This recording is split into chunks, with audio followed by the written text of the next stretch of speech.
Programmes అనమాట. కోబాల్ programmes కాదు, assembly programmes. So IBM కొన్ని సప్లై చేసిన ఒక పార్ట్ అనమాట. అందులో మీ యూటిలిటీస్ లిస్ట్ వచ్చేసరికి ఇలా ఉంది మనకు. ఓకే, లెఫ్ట్ సైడ్లో కొన్ని, రైట్ సైడ్లో కొన్ని రాసా కదా. అలా కొన్ని డిఫరెంట్ కైండ్స్ ఆఫ్ యూటిలిటీస్ ఉన్నాయి. అన్నీ ఇంపార్టెంట్ కాదు, అందులో కొన్ని మాత్రం రెగ్యులర్ యూజ్ అవుతూ ఉంటాయి. మనం క్రియేట్ చేయాల్సిన ఈజీ కూడా ఇందులో ఉంటుంది.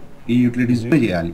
ఇప్పుడు లెఫ్ట్ రైట్ సైడ్లో అది ఐటీ క్యాప్స్ అనే ఒక యూటిలిటీ కింద ఉంటుందన్నమాట. సో యూటిలిటీస్ ఏంటంటే ప్రీ రిటర్న్స్, అది కొన్ని ఫంక్షనాలిటీ ఉంటాయి ఆల్రెడీ. ఆ ఫంక్షనాలిటీ మనం ప్రోగ్రామ్స్ రాసుకుని మన రిక్వైర్మెంట్లో ఫంక్షనాలిటీ వచ్చినప్పుడు అది యాడ్ చేసుకుంటూ వెళ్ళిపోవాలి. లైక్ ఫస్ట్ వన్ IFBR4 అండి. ఓకే, ఈ పేర్లని ఇలాగే ఉంటాయి, గుర్తుపెట్టుకోవాల్సిందే. సో IFBR14 అనేది అంటే ఈ యూటిలిటీస్ ఏంటంటే you create are delete A data set through అనమాట. ఓకే, జనరల్గా మనం ఒక డేటా సెట్ ఎడికేట్ చేయాలంటే 3.2 AKLC ఎంటర్ కొడతాం, right? But using this utility also you can allocate a data set.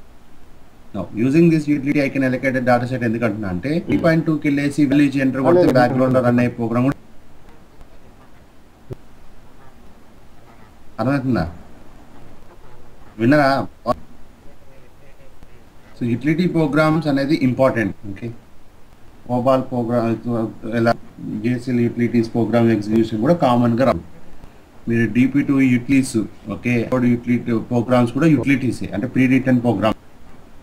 Okay, జనరల్గా ఒక కోబాల్ ప్రోగ్రామ్ ఉందనుకోండి, దానికి రన్ యూటిలిటీ ప్రోగ్రామ్స్ అనుకోండి, రన్ చేసేలా ఆల్రెడీ ఉంటుంది అన్నమాట. అంటే అలాగే రాయాలి అది. కోబాల్ ప్రోగ్రామ్ అంటే లాజిక్ బట్టి ఫైల్స్ ఇన్పుట్ అవుట్పుట్ మార్చేస్తూ ఉంటాం.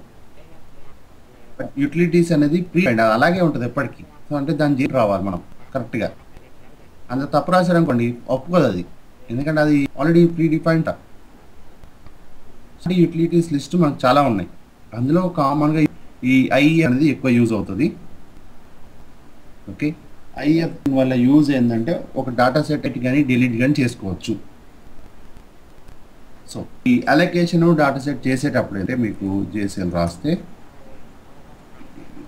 94 JCL star source. Okay,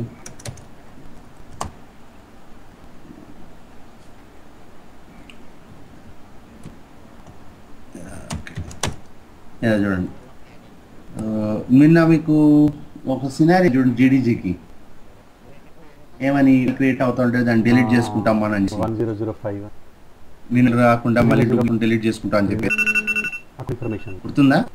comma వీటితో ఇచ్చిందా కానీ. సో ఇక్కడ 2 యూటిలిటీ ప్రోగ్రామ్స్ రాస్తానండి. 1005 comma 2 plus COBOL program. Okay, చాలా ఉన్నాయి. IFBR14 1. Okay, S1304 execution notify ampersand system user ID. మీకేం గుర్తున్నాయా? ఇంకా ఏమైనా ఉంటే చెప్పండి. Message class message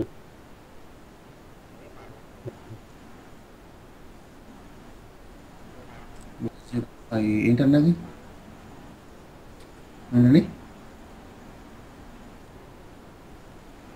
చెప్పంటున్నాను. 13 పారామీటర్లు 4-5 చెప్పండి.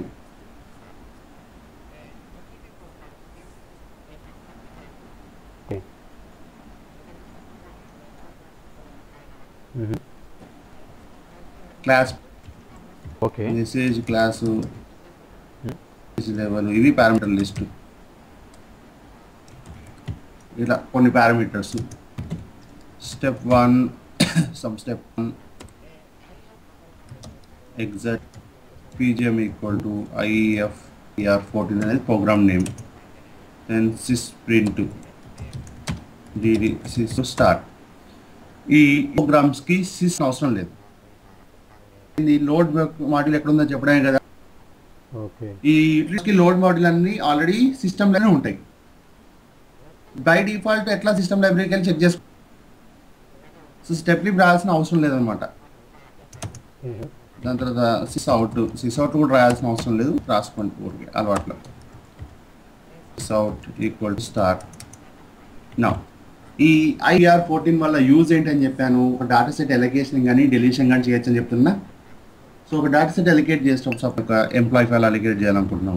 ఐడిడి అని చెప్పి ఒక డీడీ నేమ్ ఇచ్చేసి డిడి డేటా సెట్ నేమ్ ఏం చేయాలనుకున్నాను, S11304 cl.dummy.emps file.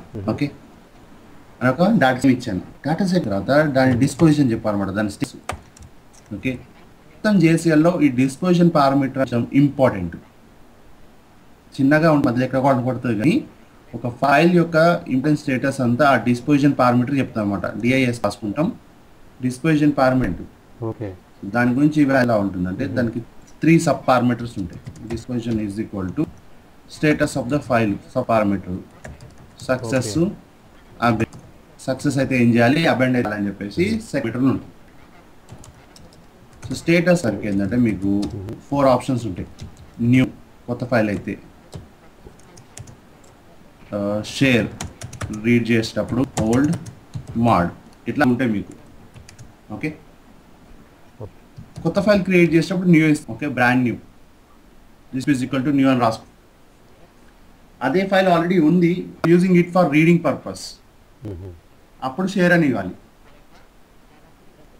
And existing file and you want to update, okay this is writing అనమాట. న్యూ రికార్డ్స్ రైట్ చేసుకోవడానికి, ఇది ఉన్న రికార్డ్స్ రీడ్ చేసుకోవడానికి, ఇది ఉన్న రికార్డ్స్ అప్డేట్ చేసుకోవడానికి, అలాగే ఆల్రెడీ ఉన్న ఫైల్స్కి మళ్ళీ న్యూ యాడ్ చేసుకోవడానికి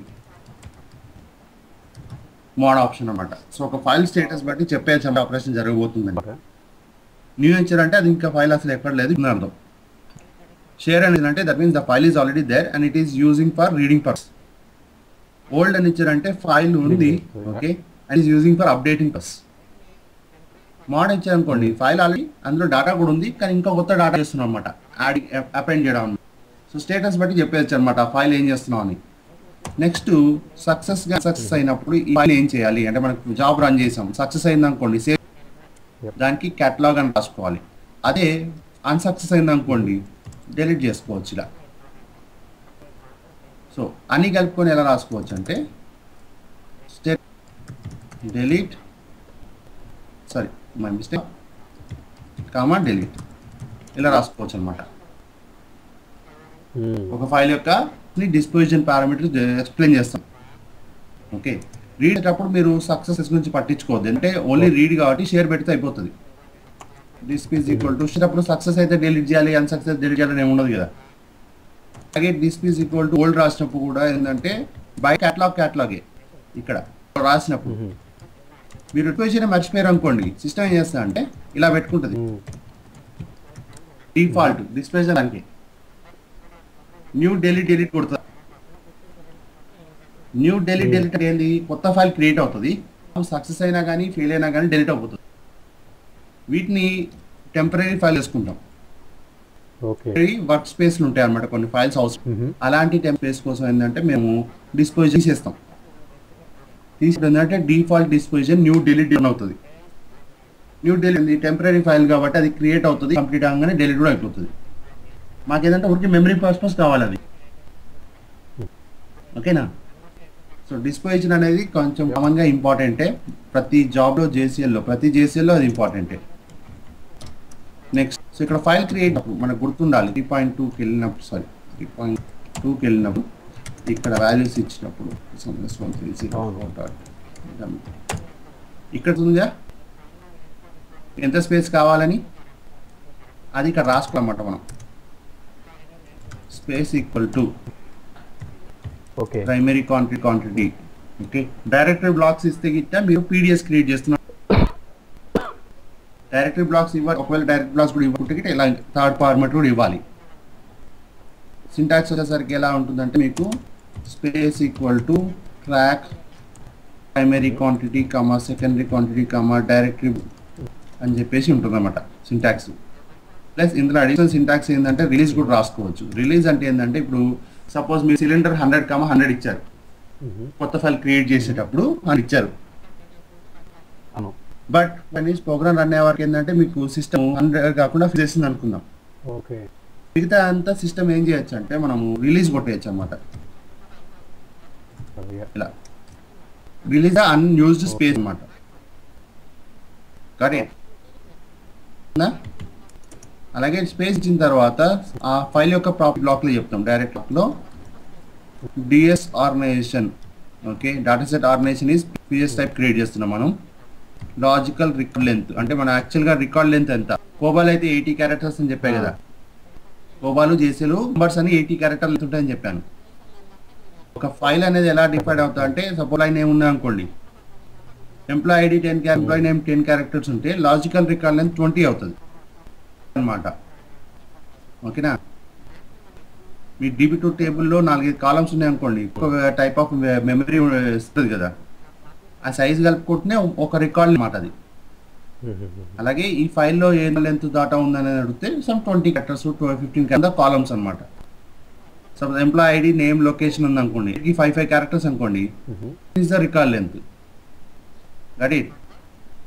అలాగే రికార్డ్ ఫార్మాట్ బ్లాక్,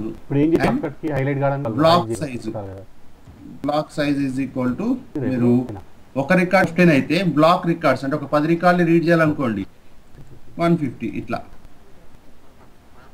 జనరల్ గా పిఎస్ ఫైల్స్ లో కొన్ని లాక్స్ ఆఫ్ రికార్డ్స్ ఉంటాయి. ఓకే, ఒక పిఎస్ ఒక డేటా ఫైల్లో కొన్ని లక్షల ప్రోగ్రామ్ రన్ అయినప్పుడు 1 lakh రికార్డ్స్ రీడ్ చేయడం 1 by 1 చేసి అనుకోండి, ఒక రికార్డ్ తర్వాత ఒక రికార్డ్ రీడ్ చేసుకుని వచ్చింది, 1 lakhs ఐఓ ఆపరేషన్స్ జరుగుతూ ఉంటాయి, రైట్? అంతే కదా. 1,00,000 రికార్డులు ఉన్నాయి, ఒక్కొక్క రికార్డు 1,00,000 టైం రీడ్ చేయాల్సి వస్తుంది, రైట్? దాని బదులు ఏం చేస్తా అంటే మీరు ఇట్లా బ్లాకింగ్ ఇస్తాం. బ్లాకింగ్ అన్నప్పుడు ఏంటంటే ఒకటేసారి 100 రీడ్ చేసుకో, సిస్టమ్కి కొని అక్కడి నుంచి 1 by 1 రీడ్ చేసుకో. అవుతుంది, హార్డ్ డిస్క్ని అన్ని చేయాల్సిన అవసరం పడదు. దాన్ని బ్లాకింగ్ అనమాట, బ్లాక్ ప్రాసెసింగ్ అంటాం. సో ఈ బ్లాక్ ప్రాసెసింగ్లో ట్రికీ పాయింట్ అంటే మీరు ఫైల్ నుంచి క్యాష్ మెమరీ తెచ్చారు. ఈ క్యాష్ మెమరీ అనేది మీ ప్రోగ్రామ్తో పాటు ఇంకా 10 ప్రోగ్రామ్ వాడుకుంటుంది. కొన్నిసార్లు క్యాష్ మెమరీలో ఎక్కువ స్పేస్ ఉండొచ్చు, కొన్నిసార్లు తగ్గచ్చు. మీరేమో బ్లాక్ 150 రికార్డ్స్ ఇచ్చారు, స్పేస్ ఏమో ఓన్లీ 100 అనుకోండి, సిస్టమ్ వెయిట్ చేస్తాం స్పేస్ కోసం. మీరు 150 రికార్డ్స్ ఏమని ఇచ్చారు, సిస్టమ్లో ఏంటంటే 200 రికార్డ్ చేసే స్పేస్ ఉంది. మీరు ఒక సిచ్యువేషన్ ఏంటంటే మీరు ఎక్కువ ఇచ్చారు, ఒక సిచ్యువేషన్ ఏమో తక్కువ ఇచ్చారు. మనం అట్లా ఎక్కువ చేస్తున్నాం అంటే అక్కడ సిస్టమ్లో ఎంత స్పేస్ ఉందో మనకు తెలియదు, ర్యాండమ్గా మారుతూ ఉంటుంది. 10 ప్రోగ్రామ్ ఒకసారి రన్ చేసినప్పుడు తక్కువ స్పేస్, ఒకటే ప్రోగ్రామ్ రన్ అయినప్పుడు ఎక్కువ స్పేస్ ఉంటుంది, రైట్? సో ఈ బ్లాకింగ్ అనేది మ్యాక్సిమం ఉండాలన్నప్పుడు 0 రాసుకుంటాం అనమాట. రాసినప్పుడు ఏంటంటే సిస్టము అలర్ట్ చేసుకుంటాం అనమాట, అంటే ఎంత మెమరీ ఉందో అనేది తెచ్చేసుకుంటూ ఉంటుంది. దానివల్ల పర్ఫార్మెన్స్ పెరుగుతుంది అనమాట ఉంది. ఓకే, ఆ బ్లాకింగ్ సైజ్ 0 ఉన్నప్పుడు సిస్టమ్ దాని దగ్గర ఎంత మెమరీ ఉందో అంత మెమరీ తెచ్చుకుంటూ ఉంటుంది. That it. This is end of JC. ఇక్కడ ఏం చెప్పింది చూడండి సింపుల్గా, హై చేసేయాలండి. అది ఎంత రెడ్ కలర్ రావడం అంటే జేసెల్ కీవర్డ్స్ అంటే అవే ఎగ్జాక్ట్ డిడిఏ. ఇప్పుడు మీరు ఇక్కడ అబ్జర్వ్ చేస్తే ఈ ప్రోగ్రామ్ జాబ్ని అబ్జర్వ్ చేస్తే this is use to create a new data set.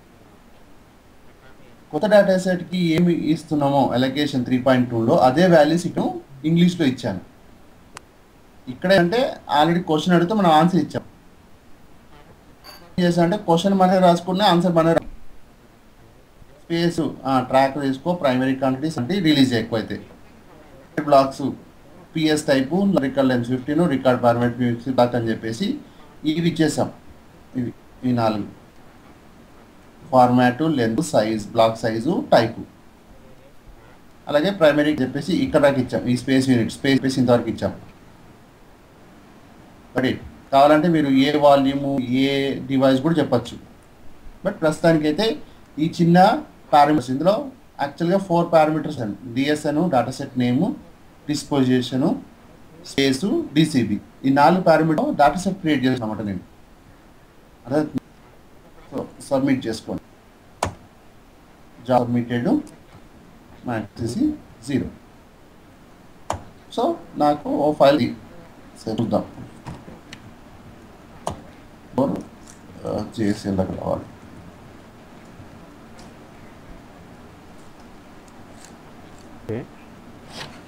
DSL dot star third level కాబట్టి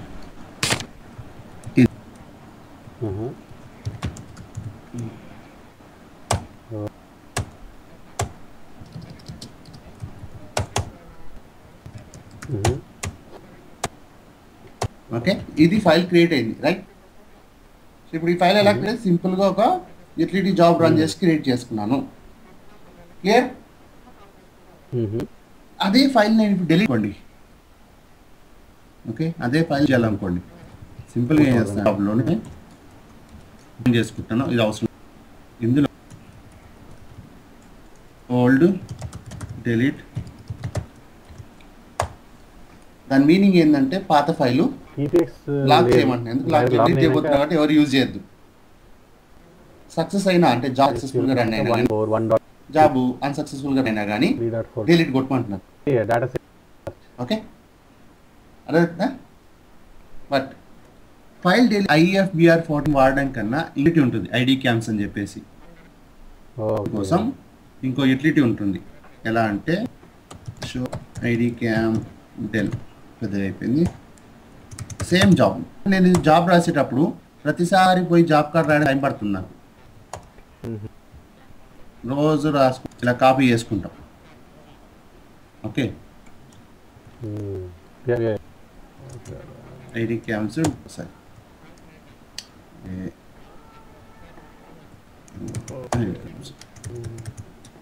జాబ్ కార్డు ఒకసారి తెచ్చుకుంటే చాలు, నాది రోజు రాయాల్సిన అవసరం. Step 0 of 10 step 10 exact PGM equal to. Okay, ఈ ఏంటంటే చాలా పనులు చేసుకోవచ్చు, అందులో ఒక డిలీట్ చేస్తున్నాడు ఫైల్. సో ఐడి కూడా సేమ్ యూటిలిటీ కాబట్టి దానికి సిస్ప్రింట్ స్టెప్ లిప్ రాయాల్సిన అవసరం లేదు, డైరెక్ట్గా సిస్ప్రింట్ రాస్తే సరిపోతుంది. సిస్ఇన్ ఇది రాసుకోవచ్చు. డిలీట్ ఫైల్ నేమ్, మీరు ఏ ఫైల్ నేమ్ డిలీట్ చేసుకుని పెట్టుకోవచ్చు, అంతే. డీప్ చేయాలనుకోండి ఇక్కడ పెట్టేసుకోవచ్చు అన్నమాట. అర్థమైందా? IFBR14కి దీని తేడా ఏంటంటే అది single file. Okay, let me try. Okay, ఇక్కడ ఇంకో ఫైల్ డిలీట్ చేయాలన్నప్పుడు ఇంకోసారి రిపీట్ ఇంకో ఫైల్కి ఇలా ఐడి కాకుండా సేమ్ థింగ్. అక్కడ ఏం చేస్తారంటే ఇక్కడ డిలీట్ చేయాలనుకోండి, దీన్ని రిపీట్ చేసి ఇంకో ఇక్కడ ఇవ్వండి. ఓకే, ఐడి క్యామ్స్లో ఇంకో స్పెషాలిటీ ఉంది, అది మీకు ఇప్పుడే చెప్తే అర్థం కాదు, బట్ జనరల్గా చెప్తున్నాను. ఫైల్ క్రియేషన్కి ఐడి క్యామ్స్ పనిచేయదు, IFBR14 పనిచేస్తుంది. కానీ ఫైల్కి మాత్రం ఐడి క్యామ్స్ బాగా పనిచేస్తుంది. ఓకే, మీరు ఏదైనా రియల్ JCLs చూసారనుకోండి, కంపెనీలో production programs, production jobs, first step ఇదే ఉంటుంది, ఐడి క్యామ్సే ఉంటుంది. First step ID cams delete చేస్తాం అనమాట. ఏం డిలీట్ చేస్తుంది, నిన్నటి రన్ అయిన ఫైల్స్ ఉంటాయి చూడండి, క్రియేట్ అయ్యి అవి డిలీట్ చేసుకుంటుంది. నిన్న మీకు ఒక స్టోరీ చెప్పాయి కదా, ఒకటే ఫైల్ నేమ్ రోజు క్రియేట్ చేస్తే డూప్లికేట్ వస్తా అని. దానికి ఏం చేస్తాను నేను, ఫస్ట్లో ఒక ఫైల్ డిలీట్ చేసి స్టెప్ 2లో క్రియేట్ చేసుకుంటా అని చెప్పాయి కదా. ఈ స్టెప్ 1 ఎప్పుడు ఐడి క్యామ్సే ఉంటుంది. ఓకే, అర్థం కాలే? కొంచెం అర్థమైందా? ఓకే,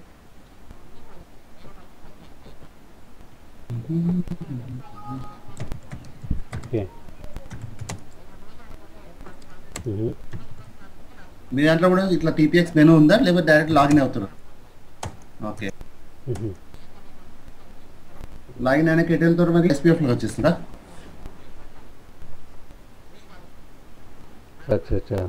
ఓకే, 1.4లోకి వెళ్తే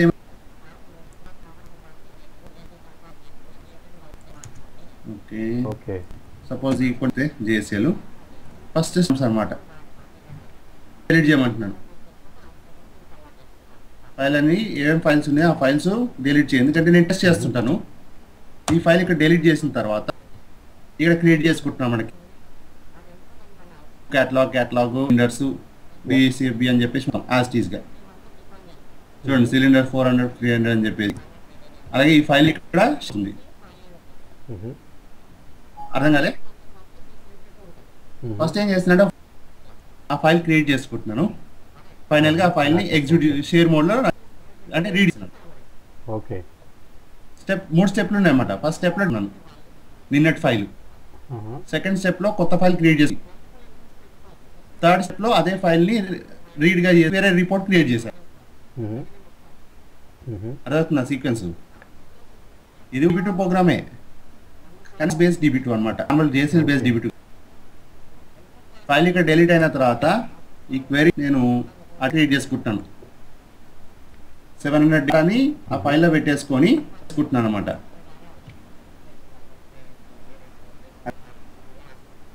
కొంచెం ఇప్పుడు ఐడియా వచ్చిందా డిలీట్ ఎందుకు చేస్తున్నా అని? కామన్గా యూజ్ అయ్యే అనమాట ఇలా రీకామ్స్ డిలీట్ చేయడం. సేమ్ రన్ చేస్తే ఏముండదు, స్పెషల్గా ఏముండదు, సబ్మిట్ అవుతుంది. మ్యాక్స్ ఇస్ 0 అంటే అంతే, దట్స్ ఇట్, డిలీట్ అయిపోయింది అని అర్థం. అర్థమవుతుందా? నెక్స్ట్ వచ్చేసరికి చాలా ఇంపార్టెంట్, ఇది కూడా ఇది యూజ్ అయ్యే యూటిలిటీ అనమాట. IR14 వల్ల యూజ్ ఏంటంటే ఒక డేటా సెట్ క్రియేట్ చేయడం వరకే ఉంటుంది. IB జనర్ వల్ల యూజ్ ఏంటంటే ఒక డేటా సెట్ డేటా ఇంకో దాంట్లో చేసుకోవచ్చు అనమాట. 3.3 లెక్క, 3.3 అనేది 1 ప్లస్ అనదర్. ఇక్కడ IB జనర్ అనేది అంత ఫేమస్. ఒక ఇన్పుట్ లో ఉంటుంది షేర్ మోడ్ లో, ఫైల్ కొత్త ఫైల్ క్రియేట్ అవుతా అన్నమాట ఇక్కడే. ఎందుకు ఇన్పుట్ అనేది ఎప్పుడు ఆల్రెడీ ఎగ్జిస్ట్ అయి ఉండాలి కదా, కాపీ చేసుకో. జనరల్గా మీరు బ్యాకప్ క్రియేట్ చేయాలంటే ఇదే వాడాలి, IB జనరల్ వాడుకోవాలి. ఇప్పుడు ఇంతకుముందు చూపించిన ఎగ్జాంపుల్లో ఫైల్ డిలీట్ చేసుకుంటున్నా, రోజుకి ఫైల్ డిలీట్. ఫస్ట్ ఏం చేశాను, రోజు డిలీట్ చేసుకున్నాను, ఒక కొత్త ఫైల్ క్రియేట్ చేశాను, ఆ ఫైల్ చేసుకొని రిపోర్ట్ క్రియేట్ చేశాను. అదే ఫైల్ డిలీట్ అయిపోతుంది కదా, సో నేను ఏం చేస్తాను, స్టెప్ 4 పెట్టుకొని బ్యాకప్ క్రియేట్ చేసుకుంటాను. ఇలా పెట్టేసుకొని IB జనరల్ యూజ్ చేసుకొని బ్యాకప్ క్రియేట్ చేసుకుంటూ వస్తుంది. ఏది GDG జనరేషన్స్ క్రియేట్ చేస్తుంటే అందులో డేటా ఉన్న అర్థం. డేటా అనేది మీరు డైరెక్ట్గా ఎక్స్ట్రాక్ట్ చేసేటప్పుడే క్రియేట్ చేసుకోవచ్చు, లేదా ఇలా IB జనరల్ యూజ్ చేసుకొని క్రియేట్ చేసుకోవచ్చు. సో యూటిలిటీస్ అనేది ఏంటంటే కామన్గా యూజ్ చేసుకుంటున్నాం. ఇప్పుడు నేను కాపీ చేయాలనుకోండి, ఒక ఫైల్ నుంచి ఇంకో ఫైల్ కాపీ చేయాలనుకోండి, యూటిలిటీ లేకపోతే నేను 3000 లైన్లు ఇది, ఆ 3000 లైన్ ప్రోగ్రామ్ రాసేసి కంపైల్ చేసి చెక్ చేసుకొని టెస్ట్ చేసి మళ్ళీ ప్రొడక్షన్ మూవ్ చేయడానికి టైం రాశారనుకోండి కోబాల్ ప్రోగ్రాము, అది పర్టికులర్ ఫైల్ సిస్టమ్ ఓకే పనిచేస్తుంది, వేరే ఫైల్స్ మళ్ళీ కాపీ అనేది ఏ ఫైల్ అనేది తీసుకోండి ఇన్పుట్గా, ఏ ఫైల్ కైనా కన్వర్ట్ చేసిన అవుట్పుట్ కాపీ చేసుకోండి. COBOL program employee file copy రాశాను అనుకోండి, ఆ ఎంప్లాయీ ఫైల్ పనిచేస్తుంది ఆ వేరియబుల్స్కి. బ్యాంక్ డీటెయిల్స్ mention కాపీ చేయాలంటే వేరే రాసుకోవాలి మళ్ళీ. అలా చేయొద్దనే కానీ ఇట్లా యూటిలిటీస్ ఇచ్చాడన్నమాట. మనిషికో ప్రోగ్రామ్ రాసుకుంటారని చెప్పేసి IBM యూటిలిటీ అని చెప్పేసి కొనుక్కుంటారు. ఈ ప్రోగ్రామ్ ఫ్రీ కాదు, ఇది పార్ట్ ఆఫ్ ద ప్యాకేజ్ అనమాట. ఏమంటారు, కొనుక్కొని టీమ్కి ఇచ్చేస్తారు. కోబాల్ ప్రోగ్రామ్ రాసి దాన్ని ఎగ్జిక్యూట్ చేసి టైం వేస్ట్ చేయకుండా ఈ యూటిలిటీ కొనేసుకున్నాం మనం, దీన్ని ఇప్పుడు IB జనరల్ నా చేతుకుందాం అనుకోండి, నేను ఇంకా ఏ కోబాల్ ప్రోగ్రామ్ రాయను కాపీ చేయడానికి. ఏ ఫైల్ అయినా ఈవెన్ నాకు ఇన్పుట్ అవుట్పుట్గా నేను కన్వర్ట్ చేసుకుంటా ఉంటాను కాపీగా. అర్థవుతుందా? సో ఇందులో గుర్తుపెట్టుకోవాల్సింది ఏంటంటే for IB general you need 1 input and 1 output. Okay, input వచ్చేసరికి sysut1తో డిఫైన్ చేస్తాం. DD నేమ్, ఇది స్టాండర్డ్ DD నేము. sysut1 ఇచ్చేసి ఫైల్ నేమ్ ఇచ్చేస్తాం. అవుట్పుట్ వచ్చేసరికి sysut2 ఉంటుంది ఇలా. రైట్, sysut1 sysut2 అనేది కామన్ ఇక్కడ. sysut1 అనేది ఎప్పుడు ఇన్పుట్ ఇవ్వాలి, sysut2 అనేది అవుట్పుట్ ఇవ్వాలి. మీరు మల్టిపుల్ ఇన్పుట్స్ కూడా ఇచ్చుకోవచ్చు. sysut1 అని రాసేసి DD స్టేట్మెంట్ 1 2 3 ఫైల్స్ అని 10 ఫైల్స్ కూడా యాడ్ చేసుకోవచ్చు, కానీ DD నేమ్ ఒకటే ఉంటుంది. అవుట్పుట్లో sysut2 ఎప్పుడు అవుట్పుట్ ఒకటే ఫైల్ ఉంటుంది, 2-3 ఫైల్కి అవుట్పుట్ ఇవ్వలేము, కుదరదు. సో ఇన్పుట్ కాబట్టి this is equal to share, output కాబట్టి న్యూ క్యాటలాగ్, ఇంతకుముందు చెప్పిన స్టోరీ అంతా వచ్చేస్తుంది. కాబట్టి కొత్త ఫైల్ క్రియేట్ చేసేటప్పుడు ఎప్పుడు ఇలాగే ఉంటుంది story. This is equal to space, unit, DCB parameters అన్నీ రాసుకోవడం. కాబట్టి IB జనరల్ అర్థమైందా? ఇది చాలా ఇంపార్టెంట్, రెగ్యులర్గా యూజ్ అవుతూ ఉంటుంది మనకు. సింటాక్స్ ఇంతే ఉంటుంది, ఏం తేడా ఉండదు, ఓన్లీ ఫైల్ నేమ్ మారుతూ ఉంటుంది. ఓకే, sysut1 కామన్గా ఉంటుంది, sysut2 కామన్గా ఉంటుంది, ఫైళ్ళు మారుతూ ఉంటాయి అంతే. Next IB copy. IB copy ఎక్కువ యూజ్ అవ్వదు, కానీ దాని యూజ్ ఏంటంటే IB general only PS to PS copy చేస్తాం అన్నమాట. ఐబీ కాపీ ఏమో పీడిఎస్ టు పీడిఎస్ కాపీ చేస్తుంది. అర్థమవుతుందా? ఓకే. జనరల్గా పీడిఎస్ కాపీ అనేది ఎప్పుడో ఒకసారి చేసుకుంటాం కాబట్టి ప్రోగ్రామ్ రాసుకోం, మాన్యువల్గా చేసేసుకుంటాం. ఐబీ జనరల్ అనేది రోజు జరుగుతాం అన్నమాట. ఒక ఫైల్ నుంచి ఒక ఫైల్ బ్యాకప్ చేసుకుంటాం. ఒక 100 ఫైల్ బ్యాకప్ చేసుకుంటూ ఉంటాం రోజుకి. 100 ఇక్కడ 1000 పైన ఉంటుంది. 1000 ఫైల్స్ని బ్యాకప్ చేయడం డైలీ మాన్యువల్గా చేయడం కుదరదు. మనం ఒక రోజు లీవ్ వెళ్ళినట్టు ఎవరు చేస్తాం మళ్ళా. సో డైలీ చేసే ప్రాసెస్ని మాన్యువల్గా చేయము, ఆటోమేట్ చేసుకుంటాం. ఆ ఆటోమేట్ చేయడం అనేది ఏం లేదు, జేఎస్ఎల్ రాసుకోవడమే. జేఎస్ఎల్ రాసుకొని ఆ జేఎస్ఎల్ని షెడ్యూల్ చేసుకుంటాం. రన్ ఎవ్రీ డే అని చెప్పి షెడ్యూలర్ రాసుకుంటాం. ఆ షెడ్యూలర్ ఏం చేస్తుంది, రోజు ఈ ప్రోగ్రామ్ రన్ చేస్తూ ఉంటుంది ఒక పర్టికులర్ టైంకి. ఆ ప్రోగ్రాంలో బ్యాకప్ క్రియేట్ చేయడమో, కొత్త ఫైల్ క్రియేట్ చేయడమో, పాత డిలీట్ చేయడమో, ఏదో లాజిక్, ఇంకా బిజినెస్ లాజిక్. సో డైలీ చేసే ప్రాసెస్ని ఆటోమేట్ చేసుకోవాలి, మాన్యువల్గా తగ్గించుకోవాలి. ఓకే, కాబట్టి మాన్యువల్గా మొత్తం వర్క్ మాన్యువల్గా చేయాలంటే మీ ఒకరోజు వర్క్ అయితే కుదరదు. అందుకే ఏం చేస్తారు, మొత్తం ఆటోమేట్ చేస్తారు. ఆటోమేట్ చేసిన తర్వాత మీకేం పని అంటే, ఇక ఆటోమేట్ చేసిన తర్వాత పని ఏముంటుందంటే, ఇగో ఏదో ఒకటి ఫెయిల్ అవుతూ ఉంటుంది పని పాట లేకుండా, ఏదో ఒక కారణంగా. ఓకే. అది ఫెయిల్ అయినప్పుడు ఆ కారణం ఏంటో తెలుసుకొని దాన్ని రిజాల్వ్ చేయడం అనేది యాక్చువల్ యొక్క మన పని. వాడి సో ఐఈఫ్ఆర్ 14 అర్థమైందిగా. క్రియేటింగ్ డెలీటింగ్ రెండు చేసుకోవచ్చు, డెలిటింగ్ ఉంది అంతే హెడింగ్లో. ఐఈబీ జనర్ కాపీ చేసుకోవడానికి PS to PS. IB copy అనేది పీడిఎస్ టు పీడిఎస్ కాపీ, అది ఎక్కువ చెయ్యము, ఎందుకంటే అది 1 or 2 ఎప్పుడో ఒకసారి చేస్తాం కాబట్టి మాన్యువల్ ప్రాసెస్ అది. నెక్స్ట్ ఐబీ కంపేర్ అనేది కూడా ఎప్పుడో ఒకసారి కంపేర్ చేసుకుంటాం.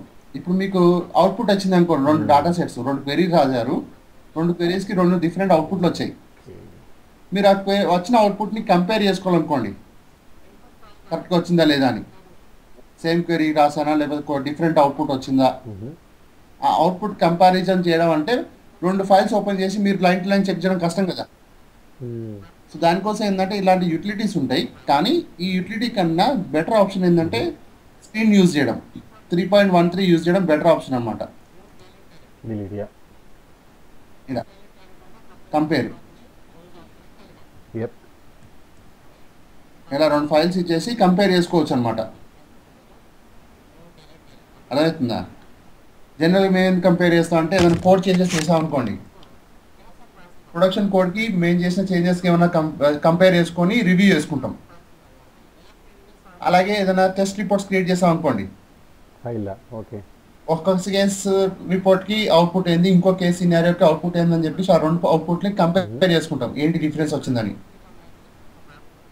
ప్రొడక్షన్లో అంటే రియల్గా సిస్టమ్స్ మీరు పనిచేసినప్పుడు ఏంటంటే మీకు బల్క్ డేటా అవుతుంది. 10 రికార్డులు 20 రికార్డులు అయితే మాన్యువల్గా చేయొచ్చు, కానీ కొన్ని లక్షల కొద్ది రికార్డ్స్ ఉంటాయి అనమాట. పిన్ పాయింట్గా దొరకవు కదా డిఫరెన్స్. సో అప్పుడు ఏం చేస్తాం అంటే ఈ పర్టికులర్ డిఫరెన్స్గా కంపేర్ చేసుకొని ఇట్లా అవుట్పుట్ అన్ని మ్యాచ్ అయితే ఇట్లా నెంబర్ ఆఫ్ లైన్ మ్యాచెస్ అని చెప్పేసి వస్తుంది సక్సెస్ఫుల్గా అని చెప్పి. ఏదైనా ఎర్రర్ ఉంటే డిఫరెన్స్ ఉంటే మాత్రం ఇక్కడ చూపిస్తుంది డైరెక్ట్గా. అర్థమవుతుందా? సో ఐబీ కంపేర్ అనేది కూడా వాడచ్చు, కానీ ఏంటంటే కంపారిజన్ ఎప్పుడో మాన్యువల్గా ఒకసారి చేస్తూ ఉంటాం, డైలీ చేయం. ఇంకా కరెక్ట్గా చెప్పాలంటే ఇప్పుడు ఈ యూటిలిటీస్ అనేగా ఈ స్క్రీను, ఓకే, ఇవన్నిటికీ బ్యాక్గ్రౌండ్లో ఏదో ఒక ప్రోగ్రామ్ రన్ అవ్వాలి కదా. ఆ ప్రోగ్రామ్స్ ఇప్పుడు మనం రాసుకుంటున్నాం కొన్ని అవసరమైనవి. ఈ ఐవీఆర్ 14 అన్నప్పుడు ఏంటంటే 3.2,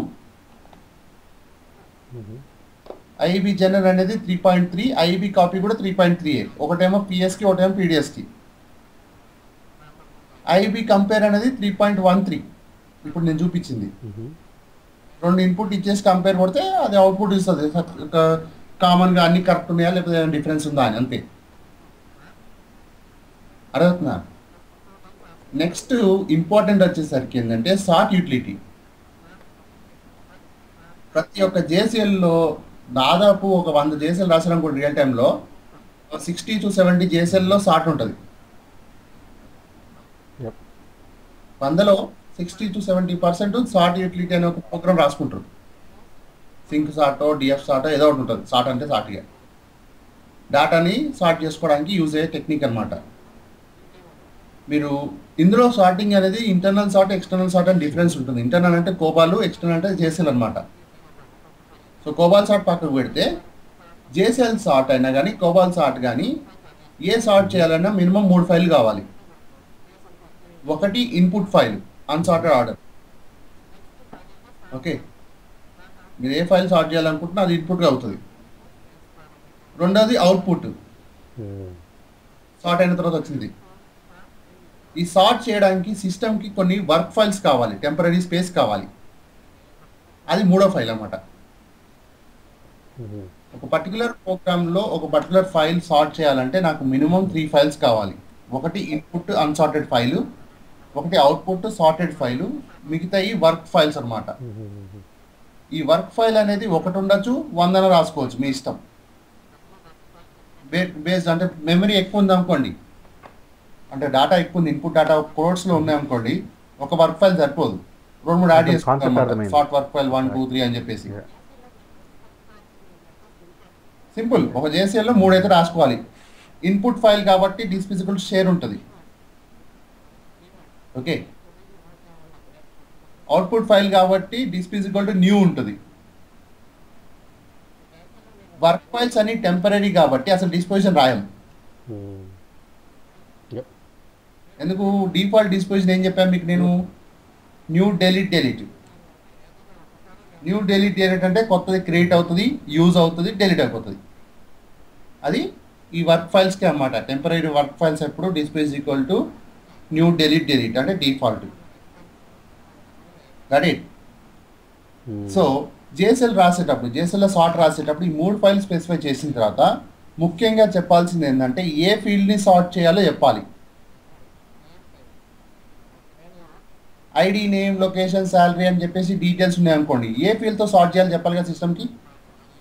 సో సార్టింగ్ ఫీల్డ్ అనేది ఇక్కడ రాసుకుంటాం. ఏ field equal to position of the field. ఆ ఫీల్డ్ ఎక్కడి నుంచి స్టార్ట్ అవుతుంది, దాని లెంత్ ఎంత, ఏ ఫార్మాట్లో ఉంది, అసెండింగ్గా డిసెండింగ్ సీక్వెన్స్లో సార్ట్ చేయాలని అడుగుతుంది అన్నమాట. ఈ సింటాక్స్ ప్రాపర్గా రాసుకుంటే చాలు. సో ఒక సార్ట్ చేసి రాసేటప్పుడు మీకు ఈ సార్ట్ చేసి ఎందుకు ఇంపార్టెంట్గా చెప్తున్నా అంటే DB2లో లోడ్ చేయాలంటే ముందు సార్ట్ చేసే లోడ్ చేస్తుంది సిస్టమ్. ఓకే, ఆ యూటిలిటీలో ఇన్బిల్ట్ సార్ట్ టెక్నిక్ ఉంటుంది. ఆ DB2 DSN యూటిల్ అనే ప్రోగ్రాంలోనే ఆల్రెడీ సార్ట్ యూటిలిటీ రన్ అయిన తర్వాతనే లోడ్ రన్ అవుతుంది. కొన్నిసార్లు సార్టింగ్ కార్డ్నే ఫెయిల్ అయిపోతుంది జాబ్, డూప్లికేట్ ఉండడం వల్ల కానీ లేకపోతే స్పేస్ సరిపోవడం కానీ ఏదో ఒక రీజన్ కూడా సార్ట్ కార్డ్నే ఫెయిల్ అవుతుంది. ఫస్ట్ ఫెయిల్ అయిన తర్వాత మీరు ఏం చేయాలో అర్థం కాదు, ఎందుకు లోడ్ కాలేదు, టేబుల్ ఎందుకు లోడ్ కాలేదు అనుకుంటారు. కానీ చాలా వరకు ఏంటంటే సార్ట్ కూడా కాకపోయినా కానీ ఫెయిల్ అవుతూ ఉంటుంది. సో ఆ సార్టింగ్ ఇక్కడ చెప్తున్నా అనమాట నేను. ఓకేనా? సపోజ్ ఇది మా ఇన్పుట్ ఫైల్ అనుకుందాం. Okay, some ID, name, salary 3 columns. ర్యాండమ్గా ఉంది IDs 204, 109 unsorted order. Name, salary ఉంది. దీనికి జేఎస్ఎల్ ఎలా రాస్తుంది చూడండి. Step 1 pgem equal to sort sysprint to sysount. ఈ ఫస్ట్ 4 లైన్స్ యాజ్ ఇట్ ఈస్గా రాసుకున్నాను. Sort in, sort wk01, sort out 3 files. Sort in అంటే ఏం చెప్తుంది? Input file displace equal to share. ఇది అన్సార్టెడ్ ఫైల్ అంటే ఇది ఈ ఫైల్. సార్ట్ వర్క్ ఫైల్కి ఏం చెప్పాను? ఓన్లీ స్పేస్ ఇచ్చాను అంతే. స్పేస్ ఎక్కడ ఇచ్చాను, ఏ వాల్యూమ్లో ఏ యూనిట్లో స్పేస్ ఇవ్వాలో ఇచ్చాను అంతే. దీనికి డేటా సెట్ నేమ్ ఉండదు, డిస్పోజిషన్ ఉండదు, ఇంకేం ఉండదు. సిస్టమ్కి ఓన్లీ మెమరీ ఇచ్చాను అన్నమాట. ఈ మెమరీ ఎలా ఇచ్చాను? సార్ట్ wk01 అంటే ఒక ఫైల్ ఇచ్చాను. ఇంకో ఫైల్ ఇవ్వాలనుకుంటే .wk02, 03 అని చెప్పేసి 4-5 వర్క్ ఫైల్స్ యాడ్ చేసుకుంటాం. ఎందుకంటే మనకు స్పేస్ అంతా ఎక్కువ యూజ్ అవుతుంది అన్నమాట లోడ్ ప్రాసెస్లో. నెక్స్ట్ ఫైనల్గా సార్ట్ అవుట్. సార్ట్ అవుట్లో ఏం చెప్తున్నా నేను? New catalog delete, space parameter, మిగతా అన్ని. ఇంకా లాస్ట్లో సార్ట్ ఇన్లో sort fields is equal to starting position of the field 1. Okay, నేను ఈ పర్టికులర్ ఫీల్డ్తో సార్ట్ చేయాలనుకుంటున్నాను. Length 5, character format ascending order. Result చూస్తే ఇలా 101, 102, 103 అని చెప్పేసి ఈ పర్టికులర్ ఆర్డర్లో సార్ట్ అయ్యి వస్తుంది మనకు అవుట్పుట్లో. ఇన్పుట్లో అన్సార్టెడ్ ఆర్డర్ ఉంది, అవుట్పుట్లో సార్టెడ్ ఆర్డర్ ఉంది, మధ్యలో వర్క్ ఫైల్ టెంపరీ కాబట్టి డిలీట్ అయిపోతుంది. కరెక్ట్? కన్ఫ్యూజ్ అయ్యారా? కాన్సెప్ట్ అర్థం. ఇందులో జేసీలో మీరు గుర్తుపెట్టుకోవాల్సింది ఏంటంటే సింటాక్స్లు, అది కొంచెం కష్టం.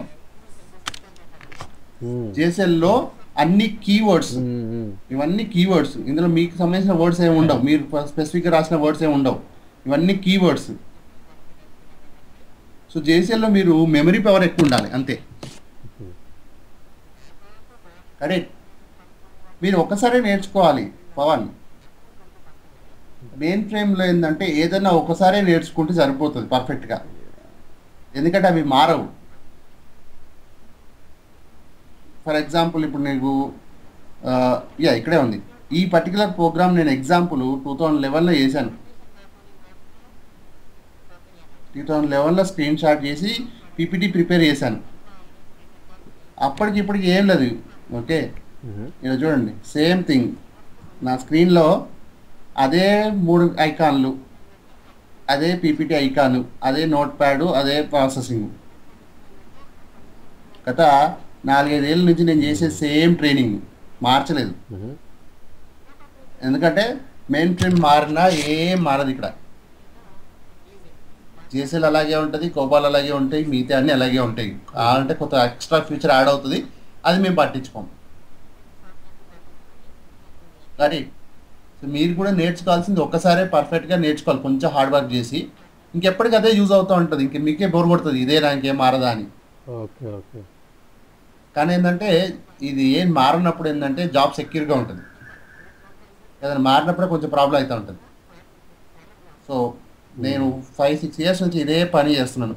అందుకే ట్రైనింగ్ ఇప్పుడు మీకు నేను చెప్పేటప్పుడు అసలు చూడండి స్క్రీన్, ఏదో చెప్పుకుంటూ పోతూ ఉంటాను, ఎందుకంటే స్క్రీన్ అంతా నాకు తెలుసు కాబట్టి.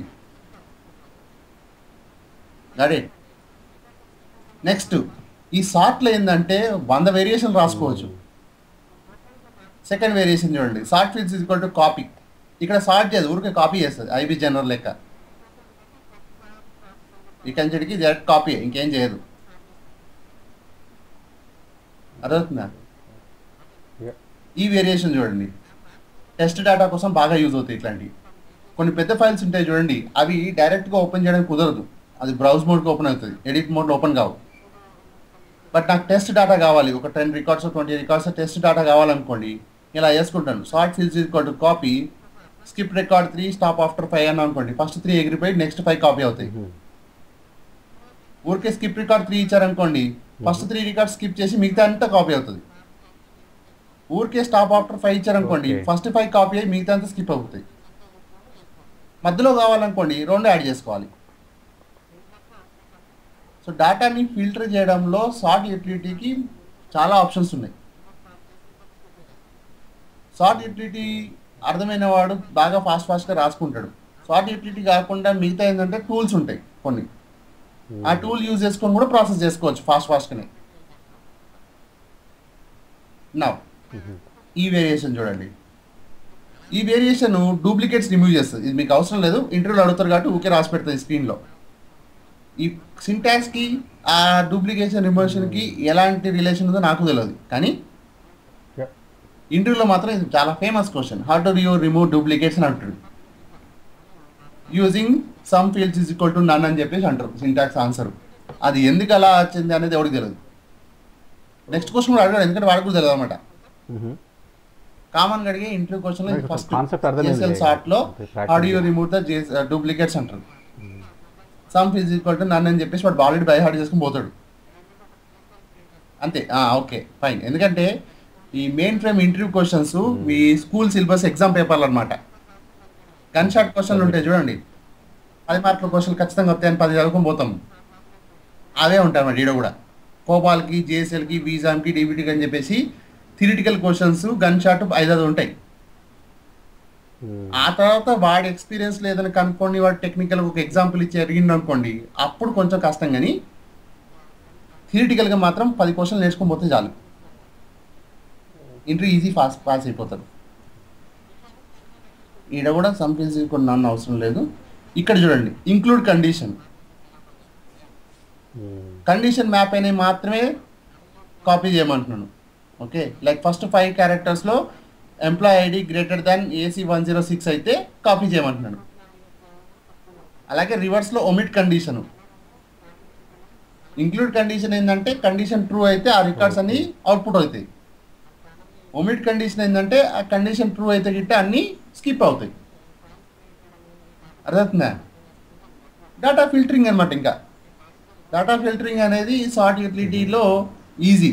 జాబ్ మధ్యలో ఎక్కడన్నా నేను డూప్లికేట్స్ రిమూవ్ చేయాలనుకోండి, ప్రాసెస్లో మధ్యలో ఆపలేం కదా, జాబ్ని తీసుకొచ్చి సార్ట్ చేసి రాసేసుకొని డూప్లికేట్స్ రిమూవ్ చేస్తాను. ఫిల్టర్ చేయాలనుకోండి, కొన్ని రికార్డ్స్ రిమూవ్ చేయాలనుకోండి, మధ్యలో జాబ్స్లో సార్ట్ చేసి రాసేసుకొని ఇంక్లూడ్ కండిషన్ ఒమిట్ కండిషన్ ఇచ్చి ఫిల్టర్ చేసుకుంటాను. సో సార్ట్ యూటిలిటీ అనే దానికి ఇలాంటి వేరియేషన్స్ ఉంటాయి. కాబట్టి మీకు చెప్పాను 100 ప్రోగ్రామ్స్లో 60 to 70% JSLస్లో సార్ట్ యూటిలిటీ కామన్గా రాసుకుంటూ పోతూ ఉంటాం. బాగా కామన్గా రాసేది సార్టింగ్. ఖచ్చితంగా సార్ట్ చేసుకుంటూ ఉంటాం. ఓకే, ఎందుకంటే అన్సార్టెడ్ ప్రాసెసింగ్ కన్నా సార్టెడ్ ప్రాసెసింగ్ ఫాస్ట్ అవుతాయి. అన్సార్టెడ్ అనుకోండి రికార్డు దొరకాయి ఎక్కడ ఉన్నాయా అని ఎతకాలి మొత్తం ఫైల్. ఓకే, సార్ట్ అనుకోండి రికార్డ్స్ అని సీక్వెన్స్ అయిన తర్వాత ఏ రికార్డ్ ఉందో లేదో తెలిసిపోతుంది వెంటనే. సో ప్రోగ్రామ్స్లో లాజిక్ రాయాలంటే ఫైల్ సార్టెడ్ అయితే చాలా ఫాస్ట్ అయిపోతాయి అన్నమాట. సో అందుకోసం ఏంటంటే ప్రతిసారి ప్రాసెస్ అయిన తర్వాత అవుట్పుట్ వచ్చిన తర్వాత దాన్ని నెక్స్ట్ స్టెప్ సార్ట్ చేసి పెట్టుకుంటాం. రైట్. సో ఆ సార్ట్ చేయడం అనేది కామన్. ఆ అందరూ కాకుండా ఇట్లాంటి వేరియేషన్స్ కూడా యూజ్ చేసుకుంటారు అన్నమాట రియల్ టైంలో. ఇప్పటిదాకా చూసిన సార్టింగ్ ఏంటంటే ఈ ఇంక్లూడ్ ఒమిట్ కండిషన్ ఏంటంటే రికార్డ్స్ని ఫిల్టర్ చేస్తూ ఉంటుంది. అలాగే ఈ సార్ట్ యూటిలిటీస్ బేసిక్ ఇంకొక అడ్వాన్స్ ఫీచర్ ఏంటంటే కాలమ్స్ కూడా షఫుల్ చేసుకోవచ్చు. ఇప్పటిదాకా ఏంది ఐడి నేమ్ శాలరీ ఉందా, నాకు అవుట్పుట్ ఇలా కూడా రావచ్చు. శాలరీ ఐడి నేమ్ కూడా తెచ్చుకోవచ్చు. నేను ఫీల్డ్స్ ముందు తెచ్చుకోవడం, ఫీల్డ్స్ వెనకాల తెచ్చుకోవడం కూడా చేసుకోవచ్చు. నేను ఇక్కడ ఇన్రెక్ అవుట్రెక్ అని 2 ఆప్షన్స్ ఉంటాయి. 2 సేమ్ ఫంక్షనాలిటీ. ఒకటేమో సార్ట్ చేసే ముందు షఫుల్ చేస్తుంది, ఇంకోటి సార్ట్ చేసిన తర్వాత షఫుల్ చేస్తుంది. ఇన్రెక్ అంటే ఇన్పుట్ ఫైల్ని షఫుల్ చేసి అవుట్పుట్ ఇస్తుంది. అవుట్రెక్ అంటే అవుట్పుట్ వచ్చిన డేటాని షఫుల్ చేస్తుంది. కాలమ్స్ షఫుల్ చేసుకోవడానికి ఇన్రెక్ అవుట్రెక్ యూజ్ చేసుకోవచ్చు అనమాట. ఇలా ఇంకొన్ని వేరియేషన్స్ ఉన్నాయి. ఇంకా చాలా వేరియేషన్స్ ఉన్నాయి. అసలు 1-2 ఏంది. JSL బాగా తెలిసినోడు, సార్ట్ బాగా తెలిసినోడు అయితే ప్రోగ్రామ్స్ టపా రాసేస్తూ ఉంటాడు సిస్టంలో. అర్థమవుతుందా? JSLలో మీకు నిన్నటిదాకా చెప్పింది ఏంటంటే ఊరికే సెటప్ చూపించాను, ఓన్లీ 1 లైన్ చూపించాను ఏం జరిగిందని. ఈరోజు యూటిలిటీస్ వల్ల ఎలాంటి ప్రోగ్రామ్స్ రాసుకోవచ్చు చూపిస్తున్నాను మీకు. నేను అర్థమైందా? కొంచెం కన్ఫ్యూజ్ అయిపోయారా? ప్రాక్టీస్ చేయాలి. అందుకే ఆ ప్రోగ్రామ్స్ ఆ స్క్రీన్ షాట్ అలాగే ఇచ్చాను అనమాట. మీరు ఏంటంటే ఒక PS ఫైల్ క్రియేట్ చేసుకొని ఎడిట్ మోడ్లో వెళ్ళి ఈ డేటా ఇవ్వడమే. ఇలా డేటా ఇచ్చేసుకొని ఈ JSLs అని రాసుకొని రన్ చేయడమే. ఇంకా రాసుకొని ఒక JSL 2 JSL సార్ట్ రాసిన అనుకోండి, 3వది కాపీ పేస్ట్ చేసుకోవడం. ఇంకా ఎందుకంటే ఇవి మారవు. ఈ సార్ట్ JSLs అన్నీ మారినాయి. ఇవే ఫైల్స్, ఇవే ఇన్పుట్ అవుట్పుట్ అవే ఉంటాయి. ఓకే, ఫైల్స్ దాని సింటాక్స్ మార్చుకొని వేరియేషన్స్ రన్ చేసుకుంటూ కూర్చున్నాను అనమాట నేను. అంతే, నాకు తెలిసిన వేరియేషన్స్ ఇవి కాకుండా ఎన్నో వేరియేషన్స్ ఉంటాయి. కానీ ఇది బేసిక్ స్టార్ట్ అనమాట. అర్థం చేసుకోండి సార్ట్ యూటిలిటీ ఎలా పనిచేస్తుంది అని. సార్ట్ యూటిలిటీ కాదు, IFBR14, IB జెనరు అండ్ సార్ట్, ఈ 3 యూటిలిటీస్ బాగా యూజ్ అవుతూ ఉంటాయి. IFBR14 యూజ్ కూడా తక్కువనే అనుకోండి. నన్ను అడిగితే ఇంకా IB జెనరును సార్ట్ యూటిలిటీ అనేది చాలా ఫేమస్ మిగతా వాటితో కంపేర్ చేస్తే. అవి కామన్గా యూజ్ అవుతాయి. మీకు రెగ్యులర్గా ఏంటంటే అవి ఎందుకు యూజ్ చేస్తాయంటే మీకు ప్రాక్టీస్కి ఈ ఫైల్స్ క్రియేట్ చేయడము, ఈ డేటా సెట్ కీబోర్డ్స్ అర్థం చేసుకోవడానికి అది బెటర్ అనమాట. మీరు డైరెక్ట్గా లోడ్ అన్లోడ్ అయితే జాబులు రన్ చేయరు కదా, అవి పెద్దవి. అది 10 మినిమం 5-6 స్టెప్పులు రాయాల్సి వస్తుంది. ఇదేంటంటే సింగిల్ స్టెప్లో మీకు అర్థమవుతూ ఉంటుంది సింటాక్స్లు అన్నింటినీ. 10 సార్లు రాశారంటే మీకు అర్థమవుతుంది దేనికి రాస్తున్నాను చెప్పేసి. రెడీ? అర్థమైందా కొంచెం? మిస్ అయ్యారు ఏమన్నా చెప్పడంలో నేను? చదవండి. ఇది జేఎస్ఎల్ అనేది మీరు థియరిటికల్ తక్కువ ఉంటుంది, ప్రాక్టికల్ ఎక్కువ చేయాలి. ఎందుకంటే సింటాక్స్ ఉంటాయి అన్ని స్ట్రేట్ ఫార్వర్డ్. నేను చెప్తున్నా అవన్నీ సింటాక్స్ బై హార్ట్ చేయడం అనేది బేసిక్ పద్ధతి, ప్రాక్టీస్ చేసి గుర్తుపెట్టుకోవడానికి ఇంకో పద్ధతి. సో రెండింటిలో ఏదో ఒకటి చేయడం ఖచ్చితంగా తప్పదు. ఆ సింటాక్స్ గుర్తుండి సాగు. నేనైనా సరే రెండు సార్లు చూసుకొని రాసుకుంటాను, నాకు గుర్తుండదు. అది నాకు ఎందుకు అవసరం లేదు, ఎందుకంటే నేను ఏడా ఇంటర్వ్యూ పోవట్లేదు కాబట్టి, కంపెనీలో ఉంటున్నా కాబట్టి నేను గూగుల్లోనే అడిగి తెలుసుకుంటాను సింటాక్స్. కానీ నాకేంటంటే ఏది ఉంది ఏది లేదు అనేది కాన్సెప్ట్ తెలుసు నాకు. ఏదేదో షార్ట్లో ఏది చేయొచ్చు ఏది చేయరాదు అనేది కాన్సెప్ట్ తెలుసు నాకు. సింటాక్స్ గుర్తుపెట్టుకోక్కర్లేదు. మీరు అన్న చూడండి, కాన్సెప్ట్ అర్థమైందండి. ఆ కాన్సెప్ట్ గుర్తుపెట్టుకుంటాను నేను కూడా అంతే. సింటాక్స్లు బై హార్ట్ చేసి పెట్టుకోను. అర్థమవుతుందా? క్లియర్? సో రేపటి క్లాస్లో మీకు జీడీజీస్ను ప్రాక్స్ చెప్తాను, కొంచెం ఇంపార్టెంట్. అది అయిందంటే మీకు ఇంకా డీబీ2 స్టార్ట్ చేయడమే. డీబీ2 క్వెరీస్ అవన్నీ స్టార్ట్ చేసి అక్కడి నుంచి మీకు స్పూఫీ క్యూఎంఎస్ ఎక్స్ప్లెయిన్ చేస్తాను. అదొక